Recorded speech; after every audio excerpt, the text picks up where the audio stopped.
Muy buenos días, Ernesto, muy buenos días también a todos los televidentes que muy temprano ya en la mañana nos sintonizan y pues con mucho gusto hablamos sobre los temas hacendarios en general y sobre todo del proyecto al que tú hacías mención.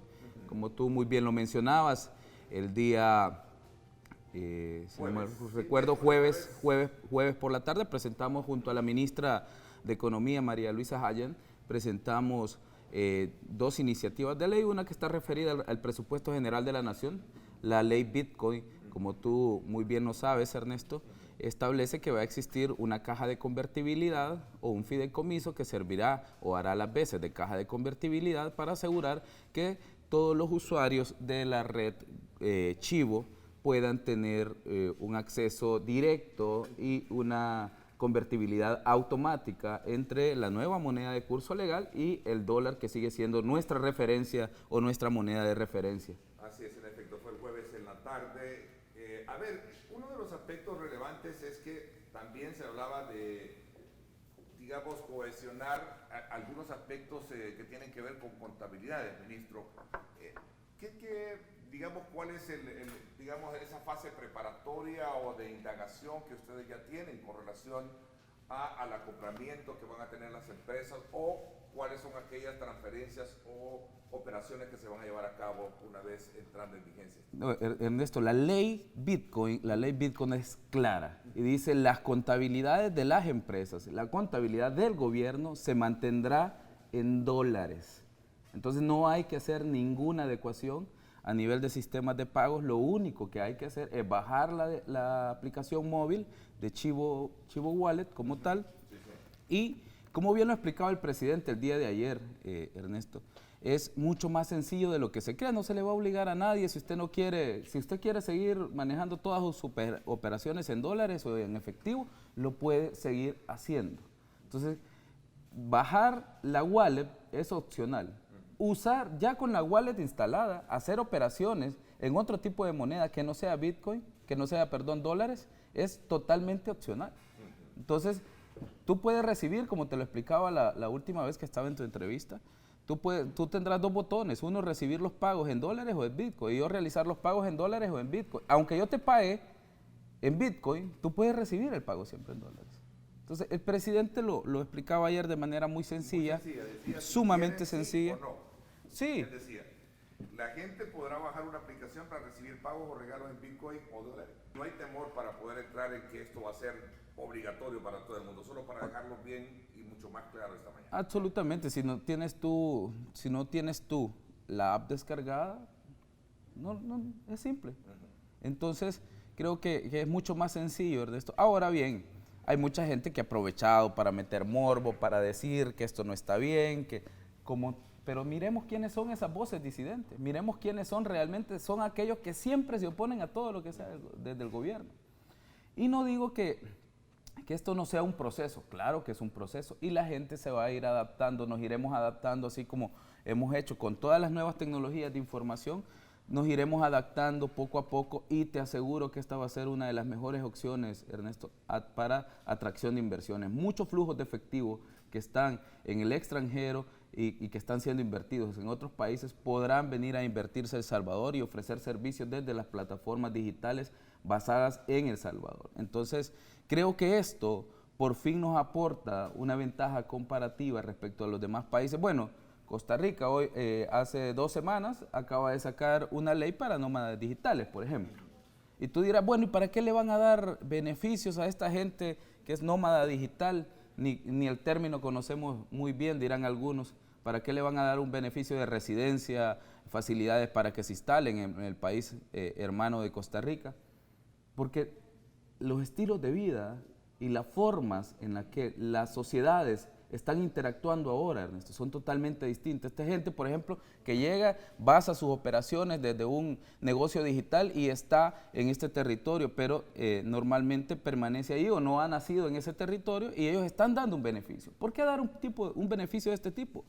Porque ahora existen esos estilos de vida. Ahora mismo la economía digital se mueve a través de monedas descentralizadas que se mueven en sistemas de blockchain y que, pues, desde ese punto o desde ese uso de tecnología realizan todas sus operaciones. Entonces, si tú no pones un medio necesario para que esas operaciones también se realicen de una u otra forma, siempre se van a seguir dando y no van a estar controladas. Entonces, el fenómeno de las criptomonedas, de hecho, todos los bancos centrales ahora están transitando para tratar de buscar su propia cripto, el yuan chino, el cripto yuan. Bueno, de hecho, Estados Unidos ha anunciado que realizará un estudio para pues, buscar la emisión también de una criptomoneda. Y el tema de la normativa que presentó el PCR viene siendo como el complemento también de ruta que se necesita para navegar en esto, ¿no? Tal cual, tal cual. Es una normativa sencilla, es una normativa simple.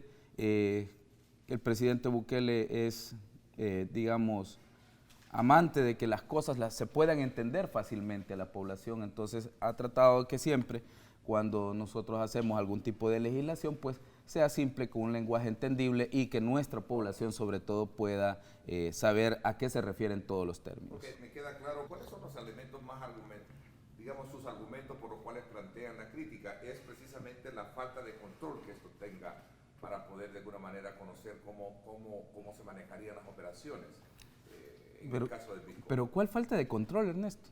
Si cuando bajes tu aplicación, cuando bajes tu chivo, vas a meter tus datos, vas a meter tu DUI con dirección y todo lo demás, vas a tener reconocimiento facial en tu teléfono, vas a tener contraseña.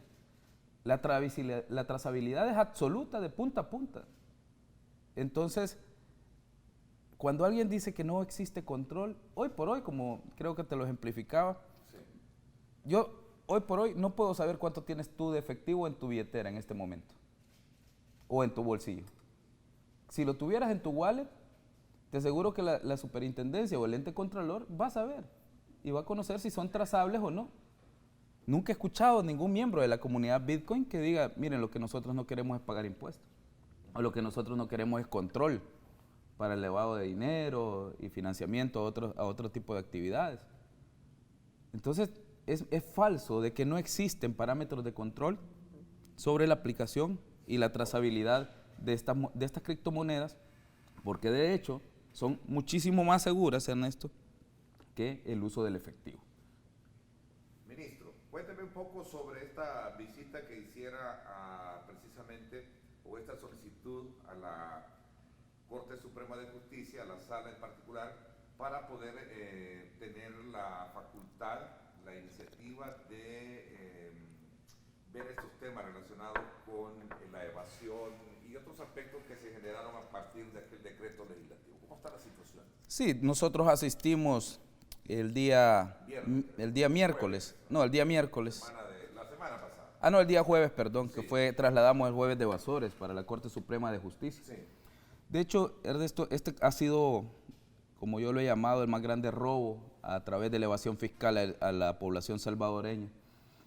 En el año 2014, la Asamblea emitió el decreto 763, que amplió a 5 años la capacidad para ir a investigar del Ministerio de Hacienda. Entonces, podíamos ir a auditar hasta 5 años atrás. Hoy por hoy solo podemos ir a auditar 3 años hacia atrás. En ese momento se había ampliado hasta 5. En el año 2018 se declaró inconstitucional el decreto 763. Pero la misma Sala de lo Constitucional, para no dañar o para no desfinanciar el presupuesto general de la Nación de ese mismo año, dijo: los efectos de este decreto 763, es decir, la capacidad para ir a investigar 5 años, deben estar vigentes hasta el 31 de diciembre de este año, porque hay obras que están ligadas a esos ingresos de esos impuestos que se van a ir a recuperar a través de auditorías del Ministerio de Hacienda. En las proyecciones de ingresos siempre incluimos nosotros una parte de los impuestos que pretendamos recuperar a través de la realización de auditorías. Entonces, en mayo lo declaran inconstitucional, pero dejan vigente la capacidad para auditar hasta diciembre. El 26 de septiembre, faltando 90 días todavía para que pudiese terminar esa capacidad que tenía la administración tributaria para ir a auditar, el diputado Rodolfo Parker presenta una iniciativa de ley ante la Asamblea Legislativa. Y es básicamente el decreto 127. El decreto es sumamente sencillo, solo tiene 2 artículos. Y el primero de ellos decía, y lo voy a leer para que lo escuchen nuestros amigos televidentes: déjese sin efecto todos los procesos tributarios correspondientes a los ejercicios, a los periodos y ejercicios impositivos referentes a los años de 2014 y de 2015, de los impuestos que las Direcciones Generales de Impuestos Internos y Aduanas administran, cuyas fiscalizaciones, procesos de audiencia y apertura a pruebas o de determinación de impuestos, disminución de saldos a favor, ajustes, no se hayan concluido y que se encuentren en trámite a la fecha de entrada de la entrada en vigencia del presente decreto. ¿De qué se trata esto, Ernesto? Básicamente es, mire, todo aquello que está siendo investigado en este momento, déjese sin efecto. Eso decía. Entonces, el diputado Parker alegó que la administración tributaria no lograba terminar todas las auditorías que estaba realizando antes del 31 de diciembre. Faltaban 90 días y había muchas que ya estaban en notificación de tasación. O sea, estaban a un paso para determinarte ya cuánto tocaba pagar. Entonces, ahí hay una serie de empresas que resultaron beneficiadas y las cuales se les perdonaron cerca de 280 millones. Ese es el monto total, ¿verdad? Ese es el monto total que se pudo haber perdido en este decreto 127. Entonces, en esa ocasión, votaron a favor 29 votos del partido Arena, más otros partidos que acompañaron, y lograron realizar 44 votos. Llegaron a 44. El FMLN se abstuvo, en su mayoría. Algunos no votaron, otros pues votaron abstención. Pero aquí es bien importante. Sacan el decreto. Cuando llega a Casa Presidencial, hay que recordar que en ese momento estaba gobernando el profesor Sánchez Serén, ahora prófugo de la justicia y nacionalizado nicaragüense. ¿Por qué? Por probablemente defalcar o recibir sobresueldos de la partida secreta del expresidente Funes. Esa es la acusación formal que tiene y por la cual está huyendo de la justicia salvadoreña. Entonces, este presidente vio que en la asamblea el diputado Rodolfo Parker no le preguntó a Hacienda si podían terminar las auditorías. Tampoco en el seno de la Comisión de Hacienda se le mandó a preguntar al Ministerio de Hacienda si podían terminar estas auditorías. Entonces, lo que debió hacer el presidente es que cuando le llegó el decreto para ser sancionado y publicado en el Diario Oficial, tuvo que haberlo mandado a opinión al Ministerio de Hacienda. Y el Ministerio de Hacienda tenía que decirle, mire, señor presidente, estamos de acuerdo, o mire, señor presidente, este decreto lesiona la recaudación tributaria de este año y nos deja sin financiamiento el presupuesto, y además de eso está cercenando el patrimonio estatal porque son fondos que deben estar en el Fondo General de la Nación. Eso debió haberse hecho. Al contrario de lo que el procedimiento normal nos exige, el presidente Sánchez Serén y su secretario jurídico mandaron a publicar el decreto.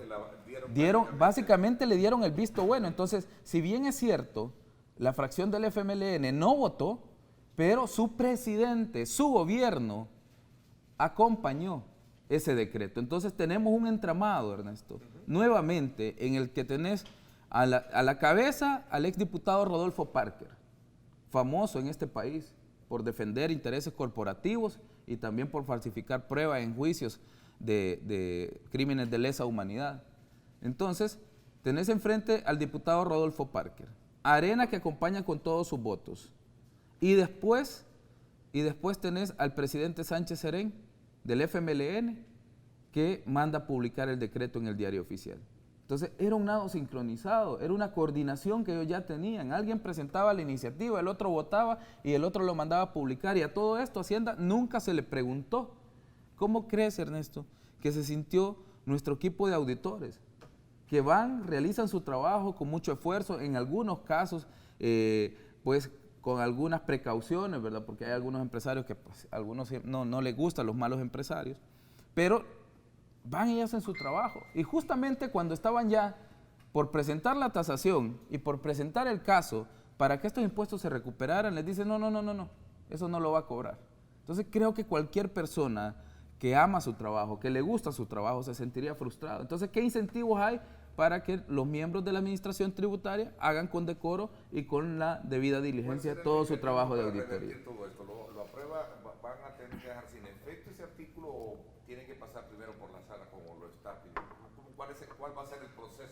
de todo esto? Nosotros hemos presentado un escrito de amicus curiae. El amicus curiae es el amigo del tribunal. Y básicamente el amicus curiae aporta nuevos elementos de fondo que pueden determinar si las sentencias a las que la Sala de lo Constitucional ha hecho referencia se han cumplido al pie de la letra. Es decir, la sentencia 96-2014 establecía que los efectos de este artículo debían estar vigentes hasta el 31 de diciembre.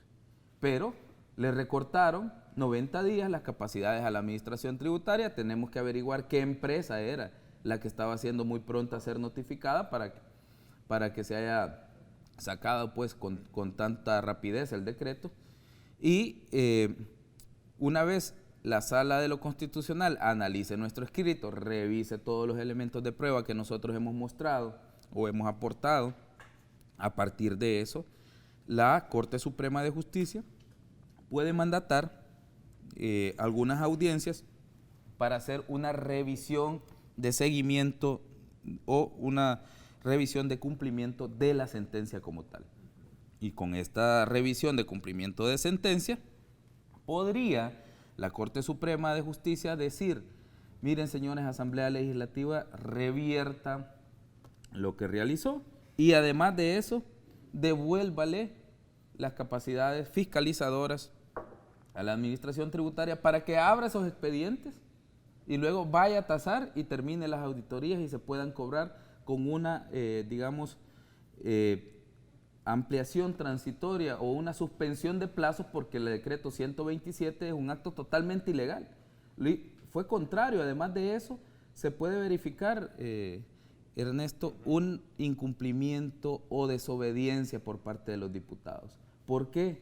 Porque la Sala de lo Constitucional, en la inconstitucionalidad 96-2014, estableció expresamente los efectos del decreto 763 deben seguir vigentes hasta el 31 de diciembre. Si tú cometías un acto contrario a ese texto, estabas cayendo en desobediencia o estabas cayendo en incumplimiento de sentencia de un tribunal constitucional, que es algo sumamente delicado. Así que pues yo espero que tengan muy buenos argumentos los señores que realizaron esta legislación para poder defenderse de por qué incumplieron una sentencia del máximo Tribunal de Justicia de El Salvador. Bueno, hay un aspecto relevante en esto que tiene que ver precisamente con todo el debate político que genera, y que detrás de todo esto lo que existe es, a criterio de algunos sectores, una persecución de carácter, fiscal o política. Al menos así se menciona, en este campo de la política, ministro. Mira, Ernesto, yo creo que aquellos ladrones o aquellos que le roban los fondos públicos a los salvadoreños siempre van a tener una excusa, siempre. ¿Tú recuerdas cuando nosotros lanzamos el plan antievasión? Van a ahuyentar la inversión, no, van a perseguir a los empresarios, esta es una cacería de brujas. ¿Dónde están los empresarios que nosotros hemos perseguido? Nosotros no perseguimos empresarios. Nosotros perseguimos evasores de impuestos. Nosotros perseguimos delincuentes, Ernesto, porque eso nos mandata la ley. Esa es mi obligación como ministro. Esa es la obligación de todos aquellos que forman parte del plan antievasión que dirige el Ministerio de Hacienda. ¿Qué es lo que pasa? Que se han estado acostumbrados, que tenían a sus empleados, a sus amigos, a sus gerentes, administrando el tesoro de la nación, administrando los fondos públicos de los salvadoreños. Eso es lo que ha pasado. Entonces, voces disidentes como FUSADE, yo recuerdo que FUSADE sacó un comunicado en su momento, así como ahora están sacando comunicados en contra de la implementación de Bitcoin. Ellos sacaron muchos y muchos comunicados. Incluso el señor, y lo digo con nombre y apellido, Ernesto, el señor Javier Simán, presidente de la ANET, en su momento también se deshizo en críticas hacia el plan antievasión. Y así muchísimos más. ¿Pero quiénes son estas personas? Luis Mario Rodríguez, de FUSADES. Él es el que dirige parte de lo que hace FUSADES. Y está acusado de recibir sobresueldos. Entonces, si nosotros terminamos haciendo lo que ellos dicen que hagamos, al final vamos a terminar comportándonos como ellos. Y este país, Ernesto, está sumamente cansado de que siempre sea a la clase trabajadora, de que siempre sea a la clase más desprotegida, a la que siempre se le termine expoliando sus ganancias para mantener el presupuesto general de la nación. Debemos transitar hacia una política tributaria más progresiva, es decir, el que tiene más, que pague más en términos sencillos, pero que lo pague atendiendo a los principios de legalidad y también de protección de sus derechos. Nosotros no hemos perseguido a ningún empresario, vamos a hacer que paguen nada más, incluso con aquellos que nosotros hemos puesto avisos en la Fiscalía General de la República, yo no me canso de decirlo, Ernesto, que lleguen al Ministerio de Hacienda. Si es que nosotros no necesitamos a ningún empresario que esté detenido, nosotros no necesitamos a ninguna empresa que esté cerrada. Nosotros necesitamos que esas empresas estén abiertas, que estén produciendo, que generen empleo, que paguen sus impuestos, que generen ganancias. En la medida que ellos generan ganancias, nosotros recaudamos nuestros tributos. Los empresarios no son nuestros enemigos, ni lo van a hacer nunca. Son nuestros mejores amigos, los empresarios correctos. Pero aquellos empresarios que no tributan de manera adecuada, vamos a ir a hacer que cambien su conducta. Para eso se nos dan las facultades. Así que este decreto, que es el mayor adefesio que yo he visto en materia de evasión fiscal, lo vamos a ir a buscar, cambiarlo para poder recuperar esos cerca de 280 millones que debían estar invertidos en escuelas, en hospitales, en seguridad pública, que debían estar invertidos en infraestructura, en calles. Pero no se invirtieron en áreas recreativas para nuestras comunidades. Entonces hay que ir a buscarlos para que ahora sí se conviertan en esas cosas que debieron haber tenido en su momento. Ok, vamos a estar a la expectativa del curso que lleve precisamente esa solicitud hecha a la Sala de lo Constitucional.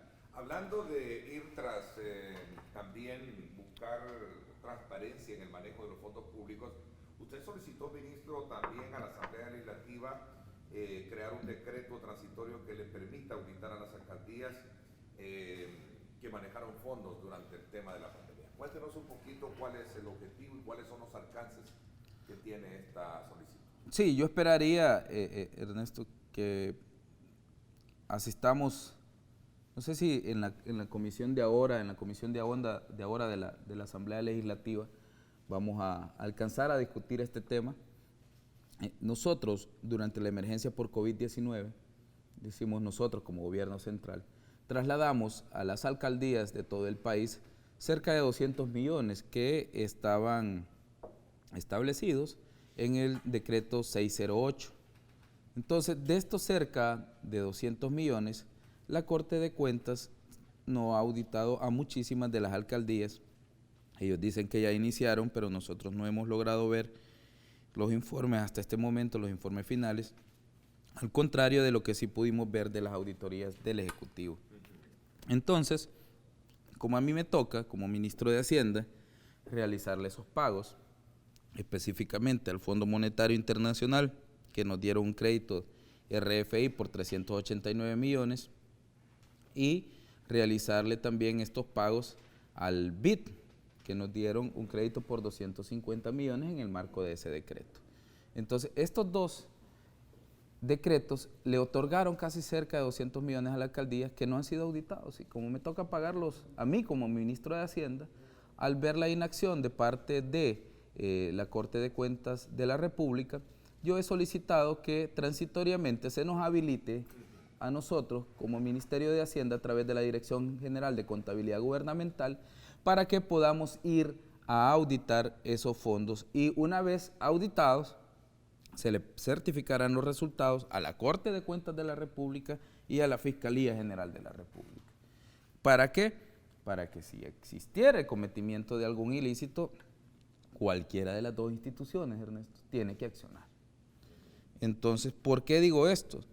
Porque no es posible que con la excusa de la pandemia algunos alcaldes hayan metido su mano en los fondos públicos y los hayan desviado para otros propósitos. Yo fui muy claro en mi conferencia de prensa y lo vuelvo a repetir, nosotros no vamos a estar pagando casas ni vamos a estar pagando carros de funcionarios corruptos que se han robado los fondos que eran para la emergencia por COVID-19.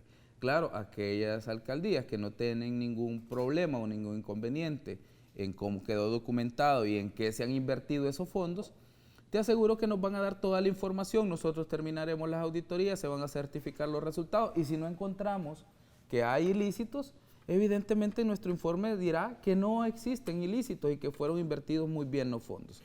Conozco experiencias, Ernesto, perdón, conozco experiencias desde alcaldes que han despilfarrado, derrochado, dilapidado o han malgastado los fondos, hasta experiencias de alcaldes que realmente hicieron cosas. Entonces, pero en buena parte nosotros hemos escuchado historias, por ejemplo, como el exalcalde de Ilopango, que no se nos olvide, Ernesto, que también fue acusado de robarse los paquetes alimentarios que entregaba el gobierno, de robárselos. Los tenía en la sede de Arena, etiquetándolos para la campaña electoral, si tú lo recuerdas. Y fue procesado, y para mí, en una pantomima dirigida por el ex fiscal general de la República, Raúl Merada, le dieron libertad al exalcalde de Ilopango, Adán Perdomo, que fue acusado de robarse, y se verificó que los paquetes alimentarios, ojo, no era el efectivo, eran paquetes alimentarios que entregaban el gobierno y fueron encontrados en sedes de Arena. ¿Por qué? Porque fueron básicamente a ponerles el sticker como que los estaba entregando el partido cuando realmente eran fondos provenientes de los impuestos de los salvadoreños. Ministro, y hemos hecho una primera lectura precisamente sobre este nuevo impulso que le está dando para lograr tener las herramientas legales y lograr capitalizar precisamente estos fondos que en su momento fueron de alguna manera no cobrados por el Estado, a partir de esa decisión que en ese decreto 200, ¿cuánto era el decreto? 127. 127, sí, que permitió parar e indagar el tema de la fiscalización de Hacienda para ser cobrado. Y también hemos hablado precisamente de otros temas importantes que tienen que ver con la necesidad de poder establecer mejores mecanismos de control y especialmente en el tema de las alcaldías, de los cuales estábamos hablando.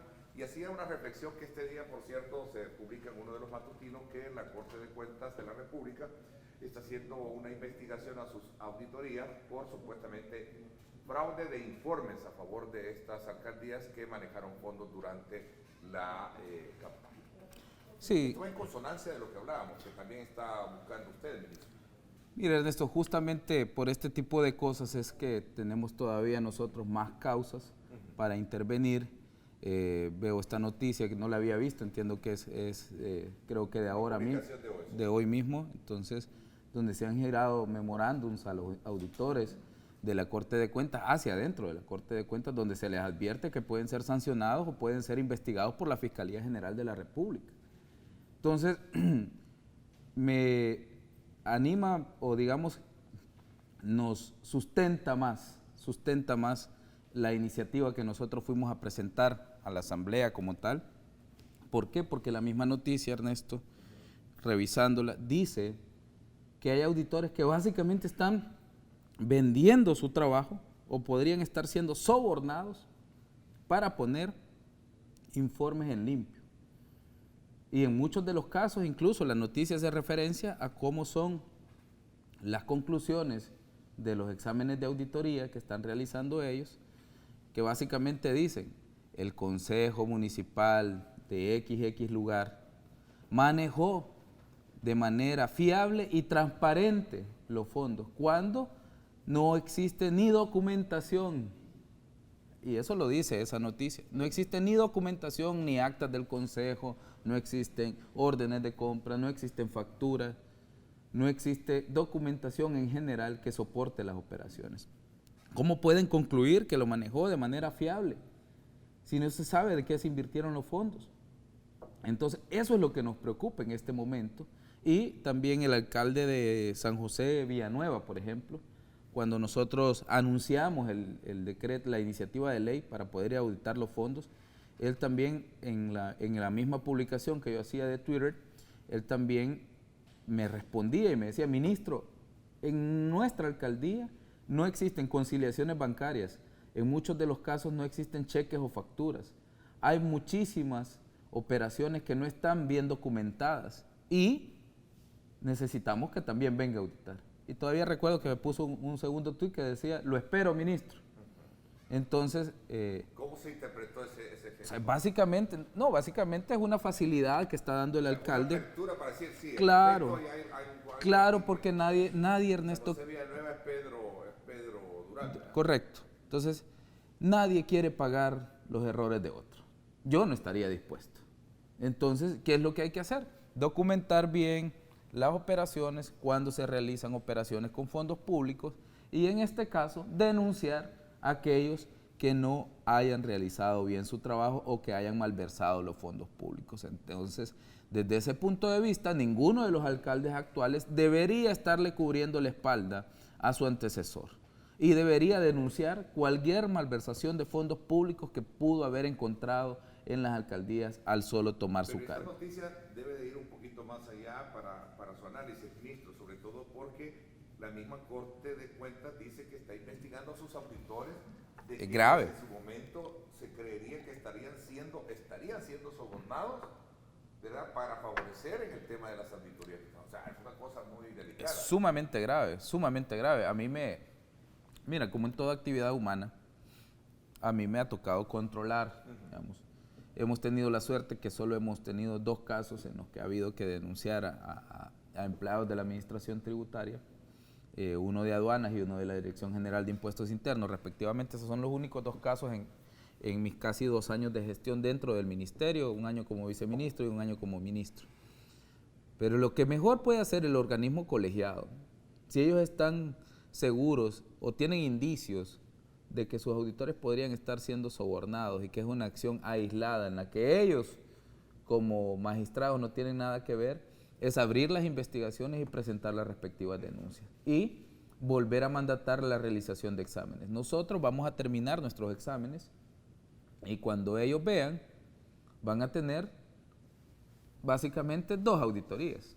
Una que va a decir que todos los fondos fueron invertidos de manera adecuada y otra que va a decir que existen estas y estas y estas inconsistencias. Y la Fiscalía General de la República, como un tercero, podrá ir a revisar cuál de los 2 informes dice la verdad. Ministro, para preguntarle esto, ¿de alguna manera no estaría violentando la autonomía municipal con llegar como Hacienda, querer hacerlo, en este caso, con una auditoría cuando es responsabilidad de la Corte, como lo han expresado el artículo 2, sí, bueno, lo ha expresado Fusades, lo ha expresado la prensa gráfica, y otras personas. No, yo sí sé quiénes han sido, Ernesto, y es siempre aquellas personas que han estado ligadas o que han estado vinculadas con gobiernos del Partido Arena o con gobiernos del FMLN en el pasado. Entonces, ellos son los que... El artículo 95 establece que la Contraloría General es de la Corte de Cuentas, pero además de eso, el artículo 226 de la Constitución establece también que desde el Ejecutivo hay un ente garante de la administración de los fondos públicos. Y en este caso, fuimos nosotros quienes trasladamos. Yo recuerdo que yo firmé todos los oficios necesarios para que las alcaldías pudieran tener en tiempo. Incluso recuerdo que eso lo recibimos en el desembolso un martes. Un jueves las alcaldías tenían todo ya en sus cuentas bancarias. Fue una labor titánica, trabajamos durante toda la madrugada, toda la noche para que pudieran tener esos fondos ahí. Y las alcaldías no van a pagar ni un centavo, Ernesto, ni uno. Todos los pagos van a salir del Fondo General de la Nación. Eso quiere decir que será el Ministerio de Hacienda quien se encargará de recuperar o de recaudar los impuestos necesarios para seguir pagando estas cuotas a los organismos multilaterales. Entonces, si yo lo voy a pagar, ¿por qué no lo puedo ir a auditar? Nosotros no estamos usurpando ninguna de las funciones de la Corte de Cuentas. Y además de eso, hay otra razón legal, Ernesto. El artículo 2 de la ley AFI establece que las alcaldías están adscritas al subsistema de contabilidad gubernamental. Y cuando tú vas a revisar, si no mal recuerdo, es el artículo 115 de la ley AFI, 115 o 105, uno de los 2. Cuando tú vas a revisar las atribuciones que tiene la Dirección General de Contabilidad Gubernamental te dice que una de ellas es controlar las operaciones financieras y también revisar el adecuado registro en los estados financieros de las alcaldías. Entonces, si controlamos la adecuada ejecución de las actividades financieras de las alcaldías, eso implica que tenemos esa facultad, no siempre, eso sí, por eso el decreto es transitorio y por eso, como nosotros no tenemos facultades de determinar responsabilidades, porque no somos un tribunal sino un ente administrativo, entonces lo que vamos a hacer es enviar a las dos instituciones los respectivos informes que dirán la versión objetiva de lo que realmente se realizó. ¿Por qué? Porque con este tipo de denuncias, yo creo que el organismo colegiado lo que ha visto es que este tema está bastante peligroso porque están revisando que de seguro algunas alcaldías realmente han despilfarrado o no tienen documentación de los fondos. Y creo que dentro de todo lo han de saber porque cuando tú eres auditor, Ernesto, es sumamente raro que no haya ninguna observación. O sea, siempre hay administrativas, hay temas que evidentemente se van descargando, se muestran pruebas de descargo, pero en tu primer informe no hay nada, o sea, ni en tu borrador de informe. No hay comunicaciones ni comunicaciones preliminares de auditoría, pues. O sea, se fueron básicamente a poner de una sola vez, se manejó confiablemente y transparentemente. O sea, y a eso creo que los magistrados le están poniendo atención porque hay que recordar que ya en este país hay expresidentes acusados o procesados por emitir finiquitos, expresidentes de la Corte Suprema de Justicia, de Corte de Cuentas de la República y específicamente el señor Hernán Contreras, si tú lo recuerdas, él fue procesado por emitir finiquitos express y por otorgar finiquitos a gente que realmente no lo merecía. Ok, ministro, así rapidito, los fondos para las alcaldías, ¿cómo está esa situación? Nosotros estamos, en los próximos días vamos a realizar un anuncio, estamos pendientes de hablar con algunos de ellos. Ahora bien, ¿qué es lo que pasa, Ernesto? Miren, creo que todos los funcionarios públicos estamos obligados a gestionar cada día más eficientemente los fondos que nos tocan. En algunos de los casos hay pago de impuestos municipales y hay pago de tasas municipales, pero no los quieren ir a cobrar. Entonces también parte de gestionar una institución pública es saber que tenés que ir a recuperar también algunos ingresos. Entonces las alcaldías también deben hacer un esfuerzo por manejar sus fondos propios y no pueden pasar dependiendo solo del gobierno. ¿Por qué digo esto? Hay países a nivel latinoamericano que este tipo de transferencias ya no existen. Entonces, a cambio de eso, pues los municipios administran mejor sus ingresos tributarios, entiéndase, tasas, impuestos municipales y otras situaciones. ¿Qué es lo que pasa también? Las planillas que dejaron muchos de los alcaldes anteriores están sobrecargadas. Entonces, hay que hacer una reingeniería de la administración de las alcaldías y evidentemente nosotros estamos con el compromiso de poder cumplir con las obligaciones que tenemos con ellos, pero también ellos deben pensar en cómo van a readecuar su administración municipal. Ministro, como siempre, gracias por acompañarnos y ponernos al tanto de cómo están las actividades de Hacienda y las proyecciones desde luego que se tienen en materia de fondos. Gracias por acompañarnos. Gracias a ti, Ernesto, y muchas gracias a nuestros queridos televidentes que nos sintonizaron a esta hora, pues, y con mucho gusto estaremos en otra ocasión hablando más sobre temas hacendarios.